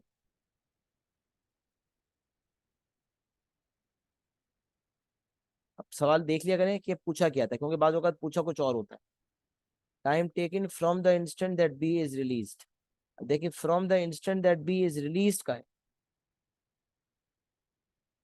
Time taken from the instant that B is release for A to reach the floor and for B to reach the pulley. अब देखिए कब से पूछा है, from the instant that B is release, इसका मतलब बी का यहां से लेकर यहां तक का टाइम, और यहां से यहाँ, सॉरी, यहाँ से यहाँ तक का टाइम, और यहाँ से यहाँ तक का टाइम, दोनों टाइम लेने होंगे। तो हमने जो time, time taken from the instant that B is release for A to reach the pulley, time taken from the instant that B is release for B to reach the pulley. तो B to reach the pulley के लिए जो time A to reach the floor का था उसको भी add करना होगा डेफिनेटली। और ये यहाँ पर गलती हो सकती है, आप कह रहे हैं ऊपर तो इसने 0.7 पूछ लिया है, या से 0.15 दे दें, नहीं भाई, क्योंकि लिखा हुआ है। ये बहुत इंपॉर्टेंट होता है, from the instant. From the instant that B is released अलग से पढ़ा करेंगे ये चीज। Find the time taken from the instant that B is released for B to reach the pulley. तो ये आपका टाइम जो हो जाएगा, this is going to be 0.7 plus 0.15, which is going to be 0.85 second. ये आपका फाइनल आंसर हो जाएगा 0.85 सेकेंड। सही है जनाब, 0.85, 0.15 और 0.7 को ऐड करके आ गया आंसर। आप देख सकते हैं हमारे मैच अल्हम्दुलिल्लाह। ये आपका क्वेश्चन नंबर 30 मुकम्मल हो गया। इसकी वर्किंग आप अगर खाली देखना चाहते हैं तो वर्किंग का स्क्रीनशॉट ले लें, क्वेश्चन 30।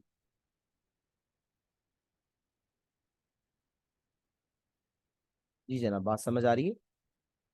जरा मुझे बताएं, is it clear to everyone?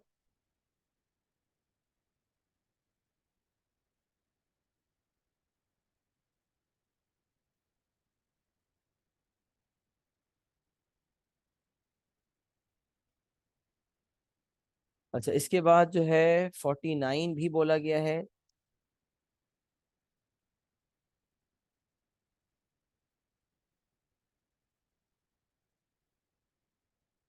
49 if I'm not wrong ये वाला है। 48 है, ये 49, ये सवाल 49 है। It is a good question, देखते हैं इसको। सॉल्व भी हुआ है मेरे पास, ये भी एक बड़ा सवाल है। चले, a light inextensible string of length 5.28 metres. अब एक एक ना ऐसे जो सवालात होते हैं ना बड़े बड़े वाले, इसको बहुत क्लियरली पढ़ना होता है, सुकून से पढ़ना होता है, जल्दबाजी में नहीं पढ़ा करें वरना समझ नहीं आएगा। और पढ़ते पढ़ते कुछ चीजें इंटरनलाइज करते जाएं, और लगे कोई चीज डायग्राम में इनकॉर्पोरेट करना तो वो भी करते जाएं। अब सवाल 3 3 6 6 2 8 8 2 10 नंबर का सवाल। अब देखें, पढ़ते हैं सवाल। रब्बि ज़िदनी इल्मा रब्बि इश्रह ली सदरी वयस्सिर ली अमरी वहलुल उक़दतम मिन लिसानी यफ़क़हू क़ौली। Light inextensible string of length 5.28 metres. अब देखें, ये पूरी जो आपके पास है ये 5.28 मीटर्स है, has particles A and B of masses 0.25 and 0.75। इसका मतलब ए का 0.25 है तो ये वेट नीचे की तरफ 2.5 हो जाएगा, ऊपर की तरफ टेंशन होगी। बी का वेट जो है नीचे की तरफ 7.5 हो जाएगा, ऊपर की तरफ टेंशन होगी। अच्छा, अब सवाल पढ़ते हैं।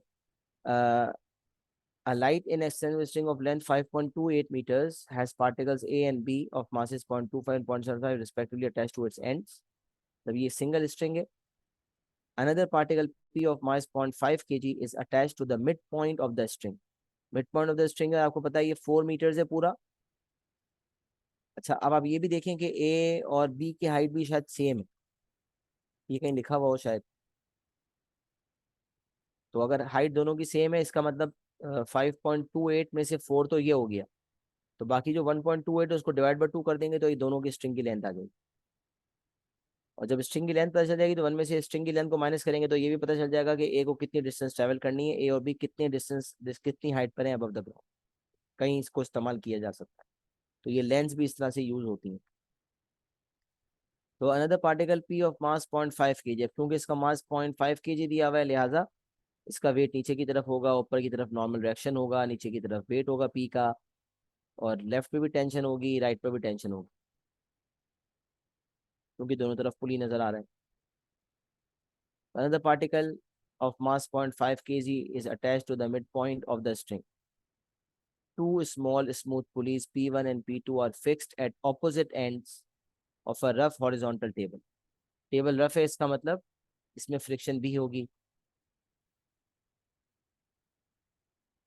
Of length P1 and P2 of length 4 meter and height of 1 meter. दोनों पुली जो है उसकी लेंथ, मतलब जो पुली हैं opposite end of a rough horizontal table. Table की जो लेंथ है वो 4 मीटर्स है, टेबल की लेंथ 4 मीटर्स है, और टेबल की हाइट जो है वो 1 metre. The string passes over P1 and P2 with particle A held at rest vertically below P1. Rest पर है। The string taut and B hanging freely below P2. B भी hang कर रहा है, A भी hang कर रहा है। Particle P is in contact with the table halfway between P1 and P2. क्योंकि halfway है लिहाजा 2 मीटर्स के फासले पर है। The coefficient of friction between P and the table is 0.4. तो जो जो इन्फॉर्मेशन दी हुई होती है उसको यूज करना होता है। तो जब कोएफिशिएंट ऑफ फ्रिक्शन दिया हुआ है तो F equals to mu R लगा के, आपको पता है वेट ऑफ पी है, ऊपर की तरफ आर है तो R equals to weight of P से आर आ जाएगा, और F equals to mu R से आपके पास फ्रिक्शन आ जाएगी। तो अगर पार्टिकल पी लेफ्ट जाएगा तो फ्रिक्शन राइट एक्ट करेगी, और पार्टिकल पी अगर राइट जाएगा तो फ्रिक्शन लेफ्ट एक्ट करेगी। अब डिपेंड करता है कौन कहाँ जाता है। तो अब आपको ये पता है कि कहाँ जाना होगा भाई, कहाँ मूवमेंट होगी। अब देख सकते हैं कि ए का वेट ज्यादा है, सॉरी बी का, ए का वेट कम है और बी का मास ज्यादा है तो वेट भी ज्यादा है, तो यकीनन बी नीचे जाएगा और ए ऊपर जाएगा। Particle A is released and the system starts to move with constant acceleration of magnitude a meters per second square. System starts to move का मतलब ये सिस्टम में सब मूव होंगे, क्योंकि इससे लिखा हुआ था another particle P of mass 0.5 kg is attached to the midpoint of the string. String के मिड पॉइंट पे, मतलब स्ट्रिंग के मिड पॉइंट का मतलब पूरी स्ट्रिंग का मिड पॉइंट था। और फिर आगे ये भी लिखा हुआ है कि P is in contact with the table halfway between P1 and P2। तो P की पोजीशन को जिस तरह से है कि पूरी जो स्ट्रिंग आपको नजर आ रही है 5.28 मीटर्स की, उसका भी मिड पॉइंट है, और जो टेबल 4 मीटर्स का है उसका भी मिड पॉइंट है। इससे इससे पता चलता है, देखिए इससे पता चलता है कि इस पूरी स्ट्रिंग का मिड पॉइंट है और टेबल का भी मिड पॉइंट है। इसका मतलब पूरी स्ट्रिंग का मिड पॉइंट है तो जितनी ये होगी उतनी ये होगी, और इसी तरह टेबल का मिड पॉइंट है तो दोनों 2 2 होंगे। इसके हिसाब से ये दोनों की, ये भी दोनों सेम होंगे, तो इनडायरेक्टली ये बता रहा है कि A and B are at the same height above the floor. समझ रहे? स्ट्रिंग का मिड पॉइंट है 5.28 डिवाइडेड बाई 2, अगर कर लो तो ये आ जाएगा 2.64। तो इसका मतलब ये 2.64 है, 2.64 ये भी और ये भी, और ये 2 है, तो 2.64 माइनस 2 कर देंगे तो ये 0.64 आ जाएगा। तो यहाँ हम लिख सकते हैं कि दिस इज 0.64 और ये आपका 1 माइनस 0.64 0.36 आ जाएगा। तो both are at the height of 0.36 meters above the ground. ये इसलिए इसने पहले यहाँ भी बताया कि पी जो है वो मिड पॉइंट पे है स्ट्रिंग के, और फिर यहाँ भी बताया कि वो टेबल के भी हाफ वे है।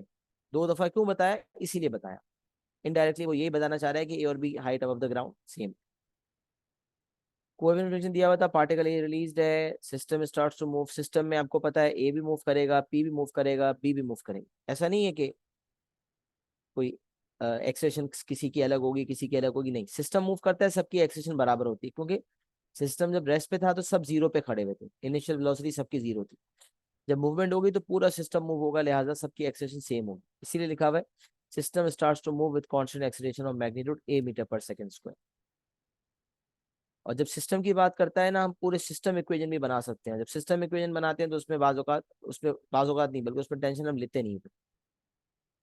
The tension in the part AP of the string, the tension in the part AP of the string is TA Newton and the tension in the part PB of the string is TB। अब क्योंकि हालांकि है तो एक ही string, देखें ये बात मैंने आपको फोर्सेज में भी बताई थी कि अगर एक पर्टिकुलर स्ट्रिंग होती है तो हम कहते हैं उसमें टेंशन सेम है, अगर एग्जामिनर कुछ मेंशन नहीं करता तो।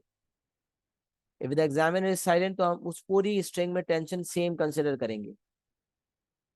बट अगर एग्जामिनर कुछ मेंशन करता है, जैसे एग्जामिनर ने यहाँ पर मेंशन किया है कि the tension in the part AP of the string, AP में TA है और PB में TB है, तो इसका मतलब अलग अलग है, अलग अलग है, दोनों को फॉलो करना होगा, क्योंकि ए और बी जो है दोनों के मासेस डिफरेंट है। तो ये दोनों पार्ट्स और बीच में पी है, तो इन दोनों पार्ट्स के अंदर टेंशन भी मुख्तलिफ है। कोई होशियारी ये ना कहे कि टी या टी भी दोनों बराबर होंगे, बिल्कुल भी नहीं। अलग अलग है तो अलग अलग मैंशनड है, अलग अलग है तभी उसने अलग अलग मैंशन किए। Find T and T B in terms of A. सबसे पहले अब सारी फोर्सेस कंसिडर करेंगे, तो मैंने यही काम किया, जो मैंने आपको सारी डिस्कशन की थी वो मैंने सारा यहाँ लिखा हुआ है। मैंने कहा था बी का मास ज्यादा है, इसका वेट ज्यादा है, बी नीचे जाएगा। तो बी पे जो फोर्स है वो नीचे की तरफ वेट है 7.5 और ऊपर की तरफ टेंशन बी है। ए को कंसिडर करें, नीचे की तरफ वेट ऑफ ए है, ऊपर की तरफ टेंशन ए है। और आपको ये भी बता दिया था कि ये 0.64 मीटर्स है और ये 0.36 है, ये हमने कैलकुलेशन करके आपको बताई थी। 5.28 डिवाइडेड बाई 2 से आपके पास ये आया था 2.64, और उसके बाद उसमें से मैंने 2 माइनस किया था तो 0.64 आ गया था। 2.64 माइनस 2, ए पे हमने फोर्सेस कंसिडर कर ली, बी पे फोर्सेस कंसिडर कर ली। अब पी की बात करते हैं, तो पी जो है उस पे फोर्स कौन सी होगी? तो बी की वजह से पी पे जो फोर्स आएगी वो राइट की तरफ आएगी, वो टेंशन बी होगी, टीबी होगी, लिखा हुआ भी है टीबी। और जो ए की वजह से पी पार्टिकल पे फोर्स आएगी वो लेफ्ट की तरफ आएगी, वो टेंशन ए होगी।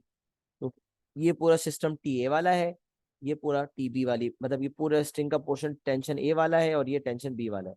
And tension always acts towards the pulley and away from the object under consideration. तो टुवर्ड्स द पुली, यहाँ भी टुवर्ड्स द पुली और यहाँ भी टुवर्ड्स द पुली। अच्छा, अब सवाल फ्रिक्शन का एक्ट करेगी, तो फ्रिक्शन विल एक्ट लेफ्टवर्ड्स। वजह यह है कि बी का क्योंकि वेट ज्यादा है तो बी नीचे जाएगा, ए ऊपर आएगा, तो पी यकीनन राइट जाएगा। और पी एक ऐसे टेबल पर मौजूद है जिसपे फ्रिक्शन है, लिहाजा पी जब राइट जाएगा तो उसकी फ्रिक्शन उस पर लेफ्ट वर्ड्स एक्ट करेगी। तो find T A and T B in terms of A. T ए निकालना है एंड टी बी निकालना है इन टर्म्स ऑफ ए।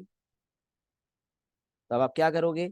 सबसे पहले आप कंसिडर करोगे कि क्या लिखा हुआ था, हाँ लिखा हुआ है ना, particle is A is release and system starts to move with constant acceleration of magnitude A, the tension in the part, तो सिस्टम इक्वेशन तो कंसिडर नहीं कर सकते क्योंकि आपको टेंशन ए और टेंशन बी निकालनी है, तो we can consider one by one. We'll consider particle B, we'll consider particle A, we'll consider particle P also if required. तो particle B को consider करेंगे तो 7.5 is greater than tension B.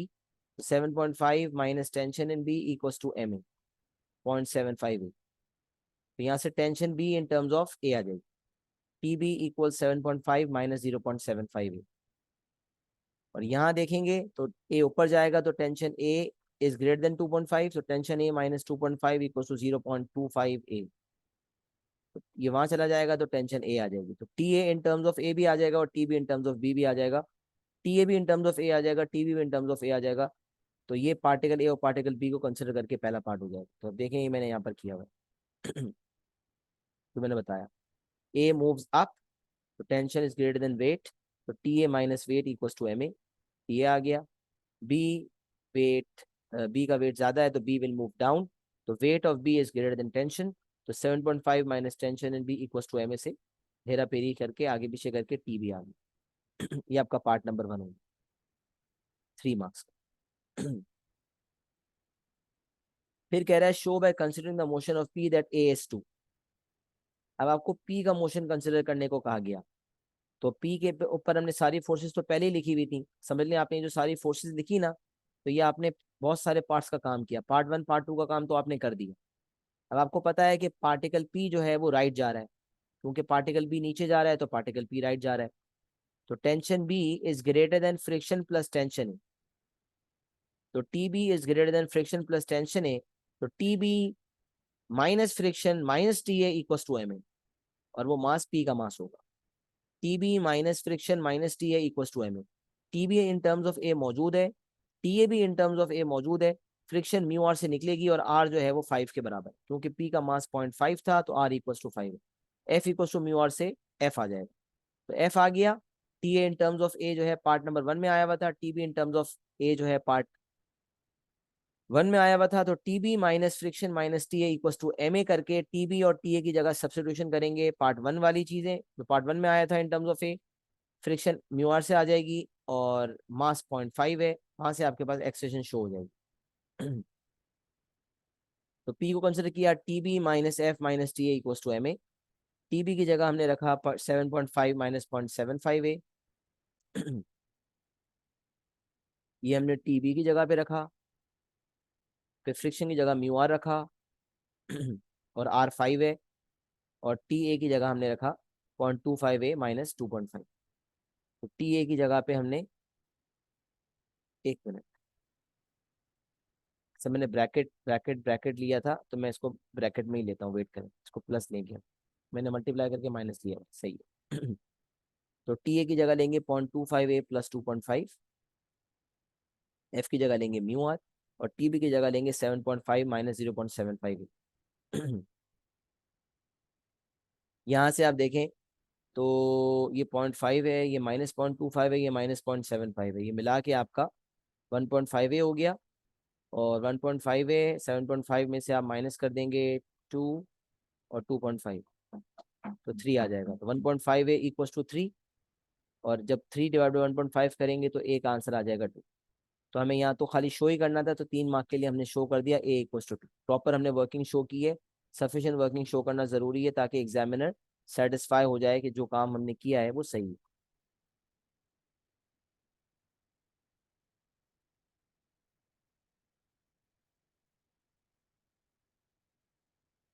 सही है, तो ये आपका पार्ट नंबर 2 हो गया. पार्ट नंबर 1 हो गया, पार्ट नंबर 2 हो गया. पार्ट नंबर 3 पे आते हैं. Find the speed of the particles immediately before B reaches the floor. अच्छा, स्पीड ऑफ द पार्टिकल्स क्यों लिखा हुआ है? क्योंकि जो स्पीड बी की होगी वही पी की भी होगी, वही ए की भी होगी. सर ये आप कैसे कह सकते हैं? सारे के सारे रेस्ट से स्टार्ट हुए थे, सबकी इनिशियल 0 थी, सब के सब पुली से कनेक्टेड है, लिहाजा कनेक्टेड पार्टिकल्स के अंदर एक्सेलरेशन कांस्टेंट होती है, तो सबकी एक्सेलरेशन कांस्टेंट है. रेस्ट से स्टार्ट हुए, कॉन्स्टेंटली सबने एक्सेलरेट किया, लिहाजा फाइनल स्पीड सबकी, फाइनल वेलोसिटी सबकी इक्वल होगी. तो speed of the particles immediately before B reaches the floor, तो बी के फ्लोर रीच करने पर उसकी वेलोसिटी क्या थी। अब immediately before B reaches the floor इसलिए लिखता है कि आपको पता है बी की फ्लोर रीच करने के बाद तो स्ट्रिंग का पुली का नॉर्मल मोशन डिस्टर्ब हो जाएगा। जब नॉर्मल मोशन डिस्टर्ब हो जाएगा, लिहाजा बी जो है वो अगर रिबाउंड नहीं किया तो वो तो रेस्ट पे आ जाएगा। इसलिए इसका अंदाज है जिस वक्त बी फ्लोर तक पहुंचा उस वक्त फ्लोर पे पहुंचते वक्त उसकी वेलोसिटी क्या थी, तो वो इस तरह पूछता है कि immediately before B reaches the floor, ये उसका अंदाज होता है।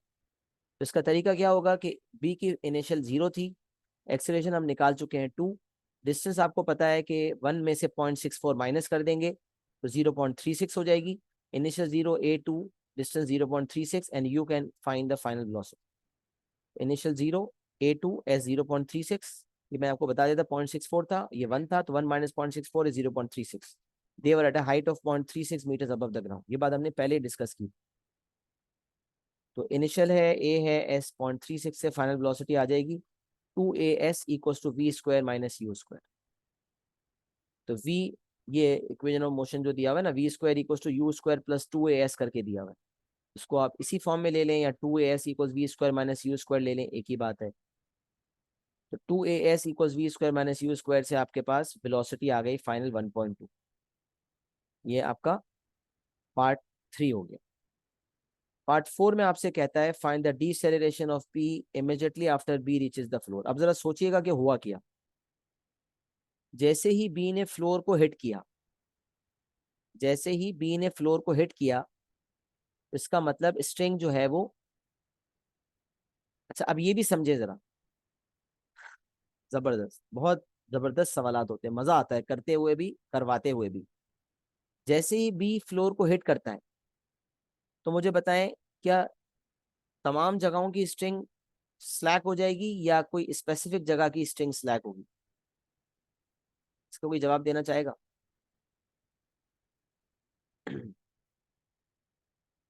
चैट पे अगर आप पार्टिसिपेट करें सारे तो मैं आपके राय का इंतजार करता हूँ। 1 मिनट, जल्दी से लिख दो। जैसे बी ने फ्लोर को हिट किया तो स्लैक तो होगा कुछ, क्या स्लैक होगा? सब कुछ स्लैक होगा या कुछ हिस्सा स्लैक होगा?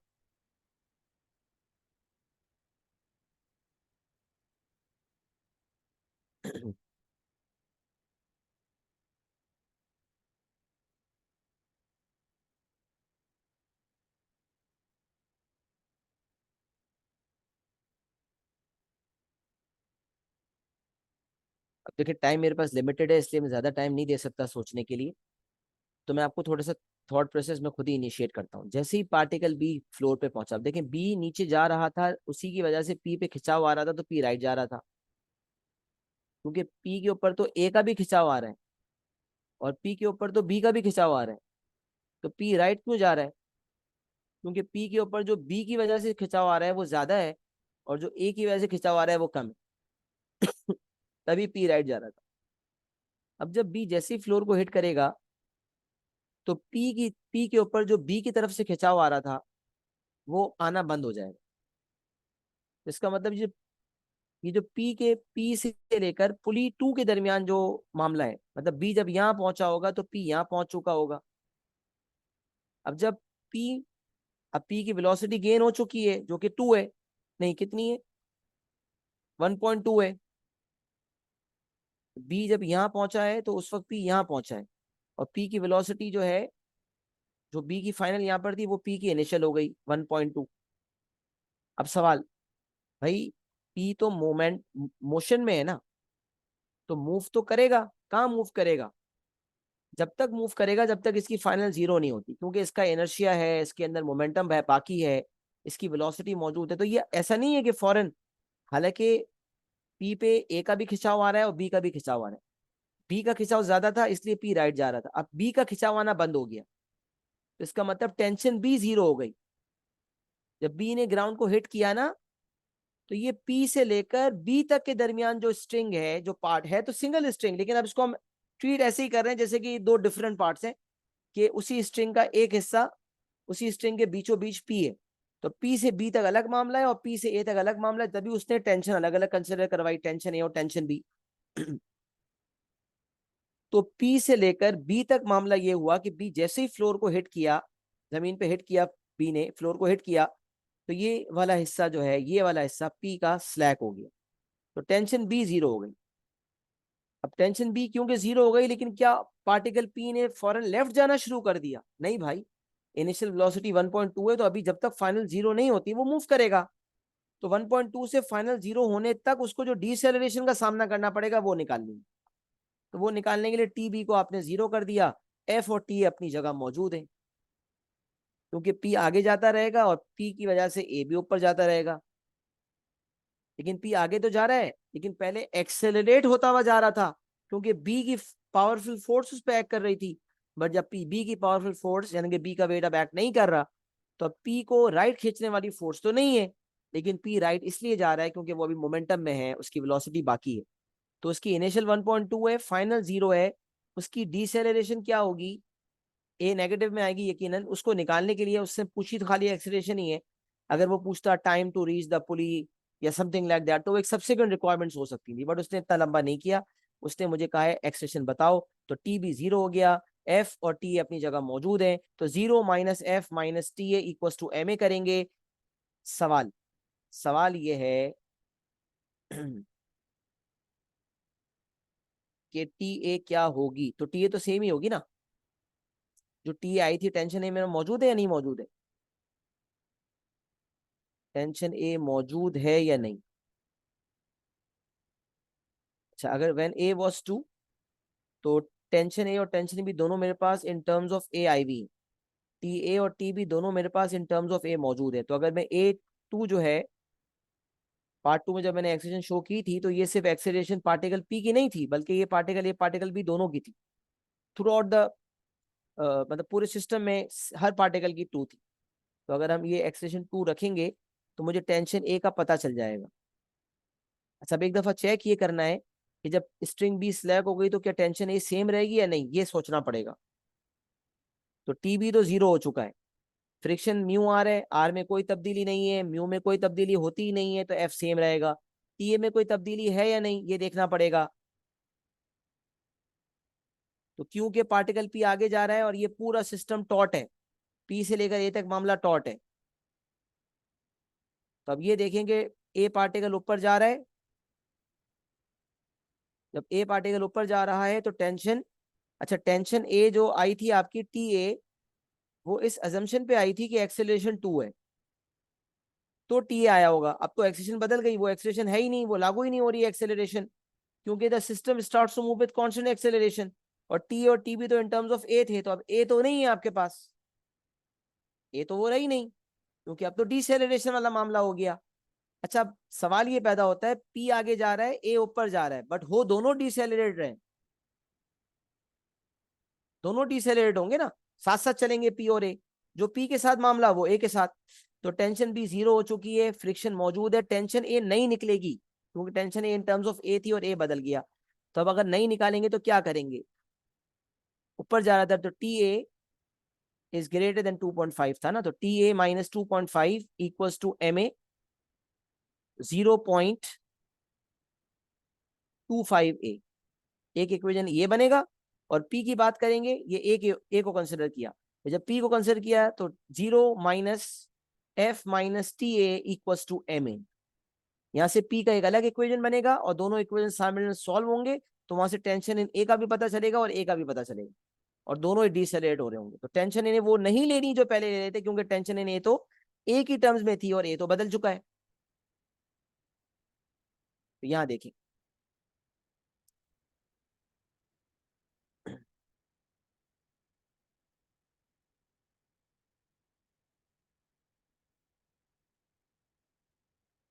अच्छा यहाँ मैंने किस तरह से किया है देखें जरा। पी को कंसिडर किया तो आगे की फोर्स जीरो है, zero minus F minus T A equal to M A, और टी ए जो है इन टर्म्स ऑफ ए मैंने निकाला हुआ है ना। हाँ हाँ हाँ, तो अब ये जब निकाला हुआ है तो मैंने यही तो किया था, T A minus 2.5 equal to M A तो किया था। तो मैंने कहा ना टी ए वो नहीं लेंगे जो पहले है, मतलब ये नहीं करेंगे, ये मत कीजिएगा कि ए की जगह टू डाल के टी ए निकाल लीजिएगा। तो ये इक्वेशन तो अपनी जगह वही रहेगा, तो दोनों इक्वेशन बनेंगे, वही बात है, सही है। तो एक इक्वेशन पी का बना और एक ए का बना, और ए वाला इक्वेशन तो पहले से बना हुआ है, तो वो ए वाला इक्वेशन दोबारा बनाने की जरूरत क्या है? मैं तो आपको दोबारा बनवा रहा था ना, बता रहा था आपको कि T A minus 2.5 equal to M A से एक इक्वेशन ए का बनेगा और एक पी का बनेगा। तो पी का इक्वेशन बना ले, ए का तो पहले से बना हुआ है, ए का इक्वेशन बनाने का अंदाज थोड़ी ना बदलेगा। हाँ, जब ए 2 था तो टेंशन इन ए उसके हिसाब से थी, यानी कि 0.25 इंटू 2.5, 0.5 प्लस 2.5 3। अब 3 नहीं है, वो तो डिपेंडेंट अपॉन ए है। तो T A is 0.25 A plus 2.5, और ये ए भी नेगेटिव ही होगा यकीनन। तो पी को कंसिडर किया तो 0 minus F minus T A, 0 minus F minus T A equal to M A, और ये मास पी का मास है यकीनन, जो कि 0.5 है। तो एफ की जगह वही म्यू आर आ गया, 0 minus mu R minus T A, जो कि 0.25 ए प्लस 2.5 था, equal to M A which is 0.5 A. इसको आप सॉल्व करेंगे तो ए आ गया -6। बट आपसे ए नहीं पूछा था, आपसे deceleration of P immediately after B reaches the floor. तो बी के फ्लोर रीच करने के बाद ये वाला मामला स्लैक वाला मामला हो गया, इस स्ट्रिंग का काम नहीं बाकी रहा, लेकिन ये स्ट्रिंग अपनी जगह कनेक्टेड रही। दैट इज वाई पी और ए सेम सेम डिसेलरेशन पे ट्रेवल करेंगे, दोनों की डिसेलरेशन सेम हो, कांस्टेंट होगी। सही है। तो यहाँ से हमने net force equal to M करके ए -6 आ गया, और जिसको हमने आंसर के फॉर्म में हम डी देंगे, D is 6। It was a very very good question. I think ये इस सवाल पे हम एंड करते हैं इंशाल्लाह। और मुझे एक्नॉलेज कर दें, is it clear to everyone? यहाँ तक बात बिल्कुल क्लियरली समझ आ गई है, और आपको अंदाजा हो रहा होगा कि देखें कितना थॉट प्रोसेस लग रहा है। जब तक कि आप सवालों में डूबेंगे नहीं, मजीद सवाल करेंगे नहीं, कॉन्सेप्ट क्लियर नहीं होंगे। तो you have to solve more such questions to in order to ensure that you are on the right track. सही है। मुझे एक्नॉलेज करें, is it clear to everyone? अच्छी खासी एफर्ट डाल के मैंने प्रॉपर ये सवाल समझाया है।